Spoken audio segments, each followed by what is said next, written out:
ব্রিটিশরা প্রথমে এসেছিল বণিক রূপে।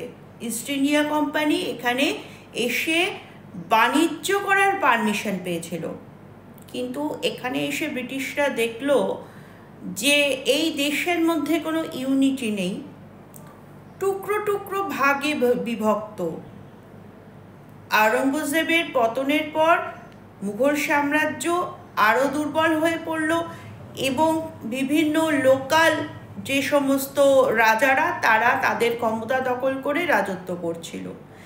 এখানে রাজা, জমিদার, এই বিভিন্নভাবে বিভক্ত মানুষ, তাদের কারোর মধ্যে ইন্ডিয়া অর্থাৎ দেশপ্রেমের কোনো কিন্তু আমরা ছিটে ফোঁটা দেখতে পাই না। এর ফলে ব্রিটিশরা মনে করলো আমরা যদি সমগ্র দেশটার ক্ষমতা নিয়ে নিই, কারণ ভারতবর্ষ তার এগ্রিকালচার, তার ইকোনমি দিক দিয়ে তখন প্রচুর সমৃদ্ধ দেশ, তাই এদের টোটাল জায়গাটা যদি আমরা রাজা হিসাবে হড়প করে নিতে পারি, তাহলে আমাদের ব্রিটেনে সে সময় যে নবজাগরণ হয়েছে এবং যে সমস্ত জিনিসপত্র তৈরি হচ্ছে তার একটা বিশেষ মার্কেট পেয়ে যাব। আবার এখান থেকে বিভিন্ন জিনিস উৎপাদন করে আমরা নিয়ে যাব আমাদের দেশে, এখানে অল্প দামে শ্রমিক পাবো, তাদের দিয়ে জিনিসপত্র তৈরি করে আমরা নিয়ে যাব ও দেশে। যেমন নীল সে সময় ইংল্যান্ডে যে মিল বা কাপড় কারখানা তৈরি হয়েছে, সেই কাপড় কারখানায় যে কাপড়, সেই কাপড় পরিষ্কার রাখতে, সাদা রাখতে নীলের ব্যবহার করা হতো। ভারতবর্ষ নীল চাষের পক্ষে উপযোগী ছিল। ব্রিটিশরা দেখলো এদের দিয়ে জোর জবরদস্তি করে ধান জমিও যদি নীল চাষ করিয়ে নেওয়া যায় এবং সেটা আমাদের দেশের বাজারে বিক্রি করা যায়, প্রচুর টাকা মুনাফা পাবো। ইস্ট ইন্ডিয়া কোম্পানি বিশেষত এবার এই যে নীল এর চাষ একবার যদি যে জমিতে করা হবে, সেই জমির ফার্টিলাইজেশন বা ব্যাপারটা, উর্বরতা ব্যাপারটা টোটাল নষ্ট করে দেবে। সেই জমিতে আর ধান চাষ করা যাবে না।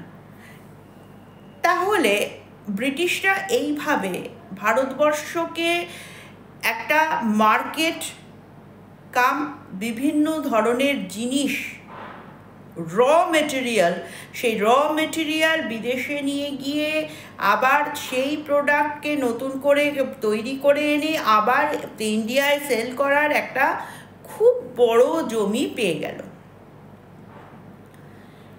কিন্তু এই যে জমি অধিগ্রহণ, সেই সময় তো ছোট ছোট জমিদার, ছোট ছোট রাজারা তারা নিজে নিজে রাজ্য এসব নিয়ে ব্যস্ত ছিল।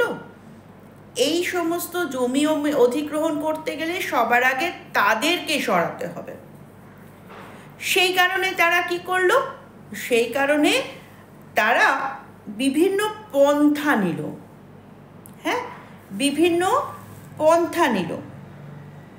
যেমন দেখা যায় যে ব্রিটিশ গভর্নমেন্ট আমাদের কিছু নিয়ম দিল।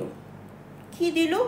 তারা বলল যে তোমার রাজত্বে যদি তুমি অপুত্রক অবস্থায় মারা যাও, কোনো রাজা যদি মারা যায়, তাহলে সেই জমিকে যখন জানা গেল যে এনফিল্ড রাইফেল এর টোটা দাঁতে করে ছিঁড়তে হয়, সেই দাঁতে ছেঁড়া টোটা কোনো কারণে এই কথা ছড়িয়ে পড়ল, নয় গরু বা নয় শুয়োরের মাংস দিয়ে তৈরি, তখন কিন্তু হিন্দু মুসলমান দুজনেই এই ইংরেজদের অন্যায়ের বিরুদ্ধে প্রতিবাদ করল।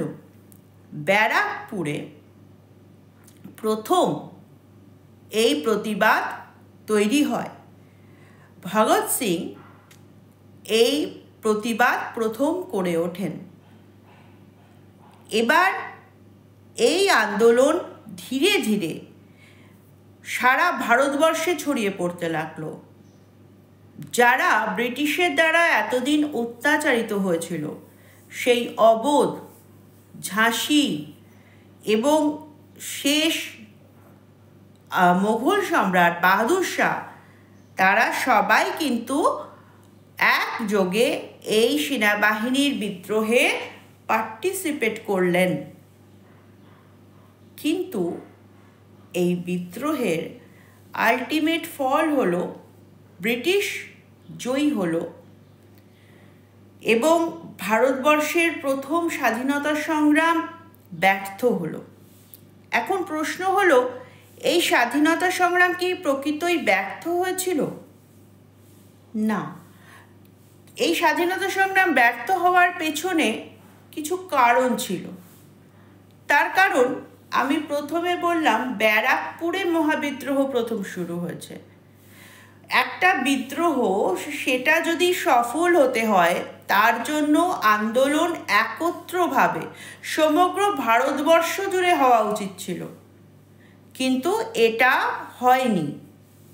এক একটা জায়গায় এক একটা সময় বিদ্রোহ হওয়ার ফলে ব্রিটিশরা খুব ইজিলি এই বিদ্রোহকে আটকে দিতে পেরেছিল এবং তারপর দেখা গেল যে ব্রিটিশের সঙ্গে, ব্রিটিশ উন্নত অস্ত্র নিয়ে এসেছিল, তাদের সঙ্গে কেবলমাত্র তরবারির লড়াই কিন্তু এনাফ ছিল না। এই কারণে এই যুদ্ধ সফলতার চূড়ান্ত দিকে এগোতে গিয়েও এগোতে পারল না। আর ক্রমান্বয়ে ব্রিটিশদের অত্যাচারের ফলে অর্থনৈতিক দিক থেকেও এই সমস্ত রাজারা দুর্বল হয়ে পড়েছিল। তাই যুদ্ধ করার প্রস্তুতির জন্য যে ধরনের অর্থ লাগে, সেই ধরনের অর্থ কিন্তু এখানে পাওয়া যাচ্ছিল না। এই কারণেও কিন্তু এই অর্থনীতি, এই যুদ্ধ অনেকভাবে ব্যর্থ হয়েছিল। আচ্ছা, এই হচ্ছে। আর ব্যর্থ তো হয়েছিল, এর কি কোনো ফল নেই? হ্যাঁ, এর ফল আছে।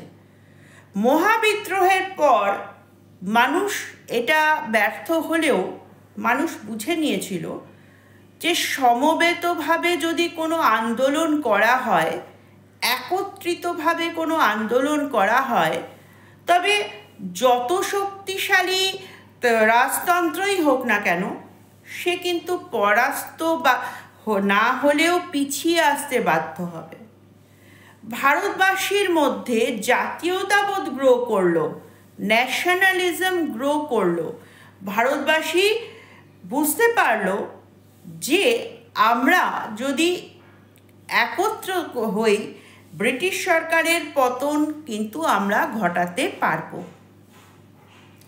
তাহলে মহাবিদ্রোহের প্রভাবটা হলো সুদূর প্রসারী। এখন মানুষ আর কেবল অঞ্চল নিয়ে ভাবলো না, মানুষ পুরো ভারতবর্ষ নিয়ে ভাবতে শুরু করলো। পুরো ভারতবর্ষের স্বাধীনতা মাধ্যমেই যে তাদের স্বাধীনতা আসবে, সেটা উপলব্ধি করলো। এর ফলে পরবর্তী ক্ষেত্রে যখন ইংরেজদের বিরুদ্ধে এই বিদ্রোহ হয়েছিল, তখন কিন্তু দেখা গেল যে সেই বিদ্রোহ অনেকাংশে সফল হয়েছে। আজ এইটুকু, টাটা।